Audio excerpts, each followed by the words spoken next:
오늘도 대한민국과 세계 경제의 흐름을 한눈에 정리해드리는 경제 뉴스 브리핑 지금 시작합니다. 첫 번째 뉴스입니다. 이재명 정부가 발표한 2차 추가 경정 예산안, 그 규모는 무려 30조 5천억 원. 이번 추경의 핵심은 전 국민 대상 소비 쿠폰 지급입니다.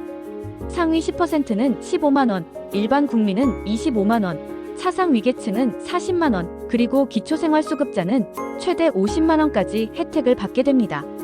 이 외에도 장기연체 채무자에 대한 감면 혜택, 문화숙박 할인 지원 등이 포함되어 국민 체감 효과를 높이고 내수 활성화를 이끄는 것이 목표입니다. 두 번째 뉴스입니다. 이번 추경을 위해 정부는 국채를 19조 8천억 원 규모로 발행합니다. 이로 인해 국내 총지출은 사상 최초로 700조 원을 넘게 되었으며 재정적자 규모는 GDP 대비 4.2%로 확대될 전망입니다.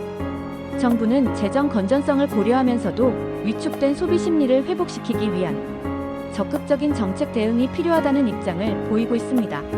세 번째 소식은 글로벌 영향입니다. 최근 미국이 철강 및 알루미늄 제품에 다시 관세를 부과하면서 국내 물가에는 하방 압력이 가해지고 있습니다. 한국은행은 이러한 대외 변수 속에서도 완화적 통화 정책 기조를 이어갈 예정입니다. 글로벌 경제 둔화에 대응하면서도 물가 안정이라는 두 마리 토끼를 잡기 위한 전략이 요구되고 있습니다. 네 번째 뉴스입니다. 한국은행은 지난 5월 기준금리를 기존보다 0.25%p 낮춘 2.50%로 조정했습니다. 이는 최근 경기 둔화와 내수 위축을 고려한 조치로 가계부채 증가와 물가 불안을 감안해 신중한 완화 정책을 펴겠다는 입장입니다. 한은 총재는 단순한 금리 인하가 아니라 구조적 경기 대응이 중요하다고 밝혔습니다. 다섯 번째 뉴스는 무역 이슈입니다. 산업통상자원부 여우진 통상장관은 미국과의 철강 자동차 관련 관세 협상이 7월 8일까지 마무리될 것이라고 전했습니다.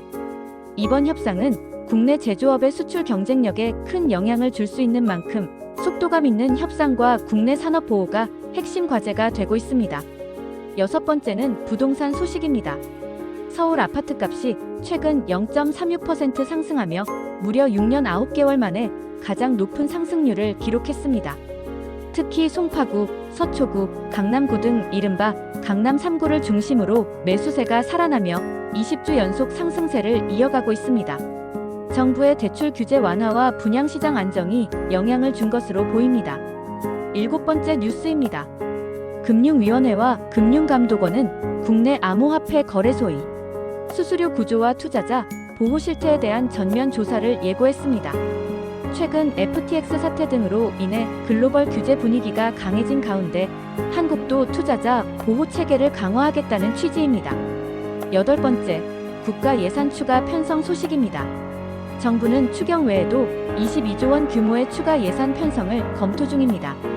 이는 소비 위축과 수출 부진, 그리고 미국의 무역 압박 등 대외 변수에 대응하기 위한 조치로 건설 산업, AI 기반 제조업, 중소기업 지원 등에 집중 투입될 전망입니다. 아홉 번째 뉴스입니다. 국세청장이 유럽 조세행정기구 총회에 참석하기 위해 출국했습니다.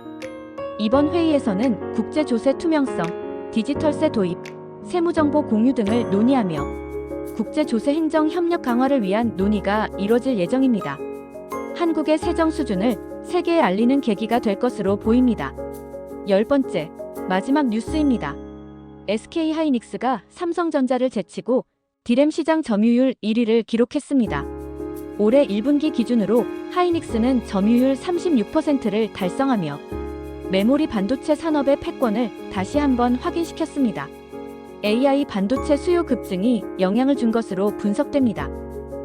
지금까지 오늘의 주요 경제 뉴스를 전해드렸습니다.